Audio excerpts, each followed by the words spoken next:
Hello दोस्तों, स्वागत है आपका अपने YouTube चैनल स्टडी जोश पर। आज हम संविधान के एक बहुत ही दिलचस्प हिस्से को समझने वाले हैं, राज्य के नीति निदेशक तत्व। ये एक तरह से हमारे संविधान की आत्मा है, वो सिद्धांत जो बताते हैं कि हमारे देश को कैसा होना चाहिए। तो ये सवाल बहुत ज़रूरी है कि हमारे संविधान बनाने वालों ने हमें सिर्फ फंडामेंटल राइट्स ही दिए या उनका कोई और भी बड़ा सपना था। वो आने वाले भारत को किस रूप में देख रहे थे। चलिए इसी सवाल के जवाब से आज की चर्चा शुरू करते हैं। उनका सपना था एक वेलफेयर स्टेट, यानी एक लोक कल्याणकारी राज्य बनाने का। मतलब एक ऐसा देश जहां सरकार का काम सिर्फ लॉ एंड ऑर्डर देखना नहीं, बल्कि अपने हर नागरिक की सामाजिक और आर्थिक तरक्की को पक्का करना भी हो। और यही वो महान लक्ष्य है जो इन डायरेक्टिव प्रिंसिपल्स के बिल्कुल सेंटर में है। आज हम क्या क्या देखने वाले हैं उस पर एक नज़र डालते हैं। पहले समझेंगे कि इन्हें संविधान का मॉरल कंपास क्यों कहते हैं, फिर इनकी तुलना फंडामेंटल राइट से करेंगे।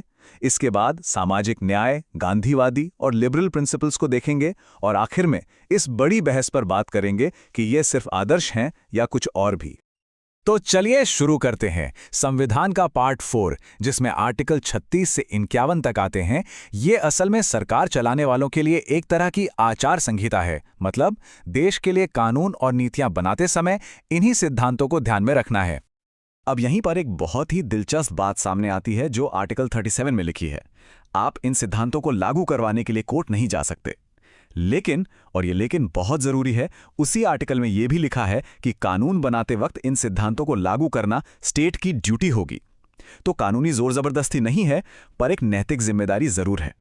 तो फिर फंडामेंटल राइट्स और इन डायरेक्टिव प्रिंसिपल्स में फर्क क्या हुआ, यह सवाल समझना बहुत जरूरी है, क्योंकि यह संविधान के दो सबसे मजबूत पिलर्स के बीच के बैलेंस को दिखाता है। चलिए आगे बढ़कर इसे और साफ साफ समझते हैं।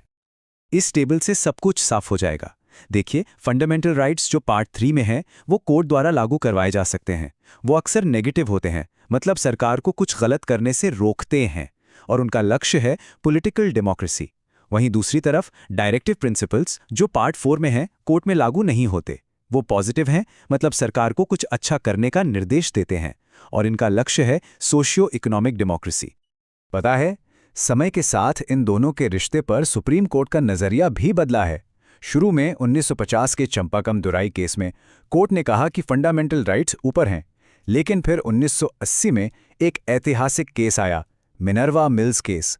इसमें कोर्ट ने कहा कि अधिकार और सिद्धांत दोनों एक दूसरे के पूरक हैं, एक ही सिक्के के दो पहलू, एक के बिना दूसरा अधूरा है। चलिए अब इन प्रिंसिपल्स के दिल में उतरते हैं, उन सिद्धांतों की बात करते हैं जिनका सीधा मकसद एक बराबरी वाला समाज बनाना है। यही वो ब्लूप्रिंट है जो एक वेलफेयर स्टेट की तस्वीर खींचता है। आर्टिकल 39 को तो आप इकोनॉमिक जस्टिस का घोषणा पत्र कह सकते हैं। ये कहता है कि सभी मर्दों और औरतों को रोजी रोटी का बराबर हक मिले। देश के जो रिसोर्स हैं वो सबकी भलाई के लिए इस्तेमाल हों। पैसा कुछ ही लोगों के हाथ में जमा ना हो जाए, और हाँ, समान काम के लिए समान वेतन मिले। और ये देखिए कि हमारा संविधान कितना जीवंत है। 1976 में 42nd अमेंडमेंट से आर्टिकल 39A जोड़ा गया। ये क्या कहता है? ये कहता है कि अगर कोई गरीब है तो उसे न्याय पाने के लिए मुफ्त कानूनी मदद मिलेगी, क्योंकि न्याय पर सबका हक है, सिर्फ उनका नहीं जिनके पास पैसा है। बात यहीं खत्म नहीं होती। एक के बाद एक कई आर्टिकल्स हैं जो एक न्यायपूर्ण समाज की नींव रखते हैं। जैसे आर्टिकल 41 कहता है कि स्टेट लोगों को काम, शिक्षा और जरूरत पड़ने पर मदद मुहैया कराए। आर्टिकल 42 काम करने की बेहतर जगह और महिलाओं के लिए मैटरनिटी बेनिफिट्स की बात करता है। और आर्टिकल 43 एक लिविंग वेज यानी जीने लायक मजदूरी की बात करता है। इन डायरेक्टिव प्रिंसिपल्स की एक और खास बात है, इनमें सिर्फ एक तरह की सोच नहीं है। इसमें हमें समाजवादी, गांधीवादी और यहां तक कि आधुनिक उदारवादी यानी लिबरल सोच का भी संगम देखने को मिलता है। महात्मा गांधी हमेशा कहते थे कि असली भारत तो गांवों में बसता है। उनकी ग्राम स्वराज की इसी सोच को आर्टिकल 40 में जगह मिली। ये आर्टिकल कहता है कि राज्य ग्राम पंचायतों का गठन करे ताकि शासन की असली ताकत जमीनी स्तर तक पहुंच सके। और फिर आता है आर्टिकल 44 यानी यूनिफॉर्म सिविल कोड, जिस पर आज भी कितनी बहस होती है। इसका सीधा सा मतलब ये है कि राज्य कोशिश करेगा कि देश के सभी नागरिकों के लिए शादी, तलाक, विरासत जैसे पर्सनल मामलों में एक जैसे कानून हों। इसके अलावा कुछ बहुत ही मॉडर्न और दूर की सोच वाले सिद्धांत भी हैं। जैसे आर्टिकल 48A जो पर्यावरण की रक्षा की बात करता है, आर्टिकल 50 जो जुडिशरी को एग्जीक्यूटिव से अलग रखने को कहता है ताकि न्यायपालिका स्वतंत्र रहे, और आर्टिकल 51 जो अंतर्राष्ट्रीय शांति को बढ़ावा देने की बात करता है, और यही हमारी फॉरेन पॉलिसी का आधार है। तो अब उस सबसे बड़े सवाल पे आते हैं जो हमेशा से उठता रहा है, क्या ये सब सिर्फ अच्छी अच्छी बातें हैं, सिर्फ कोरी आकांक्षाएं, या इनका कोई असली मतलब भी है? ये बहस संविधान सभा में भी खूब हुई थी।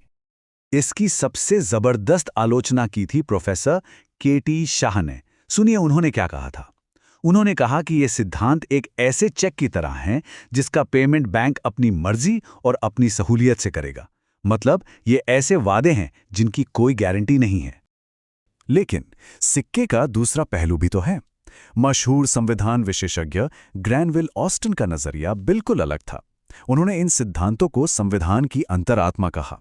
उनका मानना था कि यही वो सिद्धांत हैं जो भारत में एक सोशल रेवोल्यूशन, एक सामाजिक क्रांति लाने का दम रखते हैं।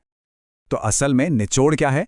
निचोड़ यह है कि भले ही आप इन्हें लेकर कोर्ट नहीं जा सकते, लेकिन ये सिद्धांत एक पैमाना है, एक बेंचमार्क है। जनता इनके आधार पर अपनी सरकार के काम को तौल सकती है, उसके परफॉर्मेंस को जज कर सकती है। ये एक मॉरल प्रेशर बनाते हैं।